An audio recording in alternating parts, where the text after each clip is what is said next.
of moving to Boston? Don't. No, I'm just kidding. We would love to have you here, but please know that there are negatives, like in every place. There are some negatives, and you might, after hearing my negatives and the reality of living in Boston, you might change your mind.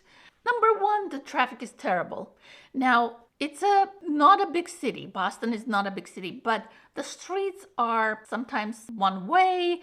They're not in a grid like in New York. It's not that easy to navigate.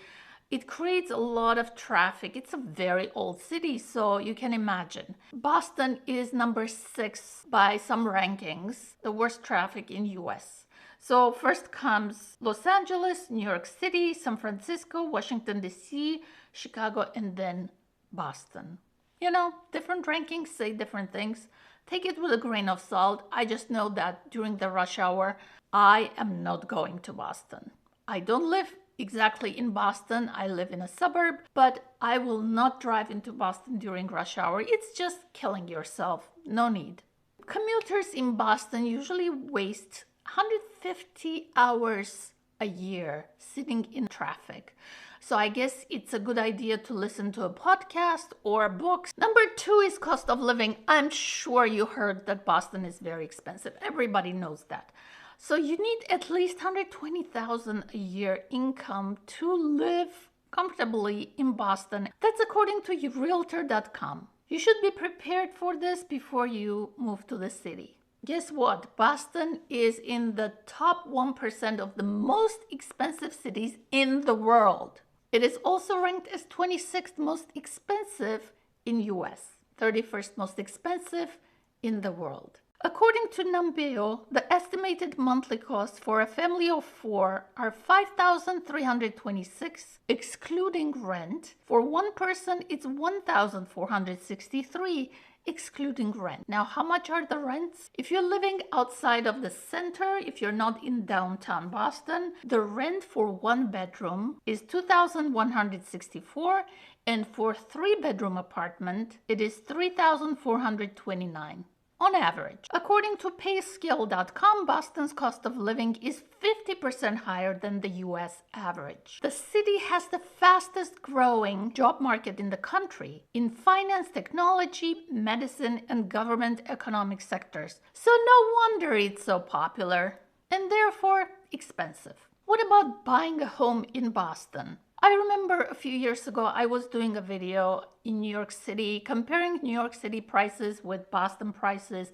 Brian Bogart was the New York agent I was doing the video with. I'll link it in the description. At that time, I remember telling him that Boston average sale price for a Boston single family is 700 something. I don't remember. And he said in New York it was already 1 million something. And now we are reaching New York prices of the yesteryear, and it's 1,333,000 for an average sale price of a single family in the city of Boston. That is as of May 1st, year to date. The average sale price is over $1 million for the last 5 years, only dipping slightly in 2023. That's according to MLS. We all know it's expensive, but what you get for that is high quality of life. A lot of people think it's worth it. Some people think it's not. And they dream about leaving Boston. And I'm sure in the comments, I'm going to hear a lot of people complaining that it's unlivable. So you have to think really hard before moving to Boston. Can you afford living here? When it comes to quality of life, Boston currently sits at 121st in the whole world. That places it in the top 2% of cities worldwide. Number 3, the city is overcrowded. If we compare it to other cities with the same population, Boston is smaller. So you can imagine it's so much denser. Everywhere you turn, there's somebody, there are stores, there are people. So if you don't like a lot of people around you, do not move to the city proper, to Boston. Some rankings say that cities that have a lot of universities are better. So Boston has about 44, Boston and the close metro. So for example, Harvard, MIT, and Cambridge, and Tufts in Somerville, those 3 they're the brain power triangle in the Boston area. and they have a national and international influence. Part of the reason we have such dense population is because of the students. We have so many universities that attract students from all over US and internationally too. Number 4, parking is difficult and expensive. So if you're trying to park somewhere, like you live in the city of Boston and you're going to work in the city of Boston, and you're not going to use the public transportation, you're in trouble. Basically, you need to either pay a big amount for the garage parking. You might get a monthly pass and use a garage parking. I suggest you don't drive. Unless your workplace gives you a parking and pays for it, hopefully. Otherwise, I wouldn't drive to Boston to work. Use public transportation if you can. Drive to commuter rail station or subway station and then take the T from there. That's because Boston parking is ridiculous. Even if you're going for a night out, finding a parking spot on the street is hit or miss. It's difficult.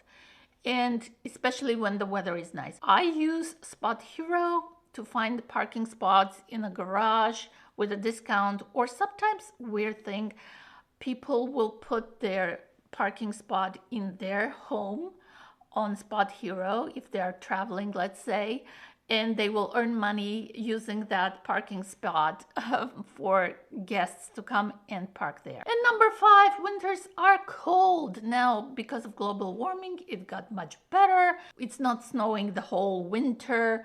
We might have 3 to 5 snowstorms, but you have to be prepared. You have to have very good winter clothes. It can get windy. It can be really bitterly cold.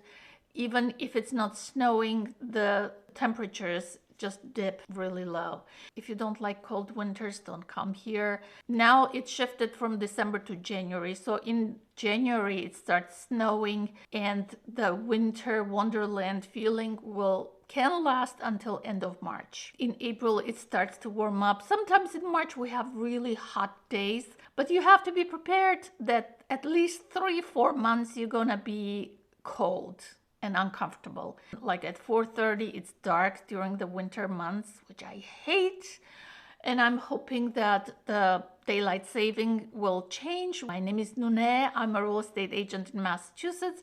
If you're thinking of moving to Boston and you need an expert guide, reach out to me. I'll be happy to help you. All my contact information is in the description. Reach out to me anytime. I'm always happy to hear from you.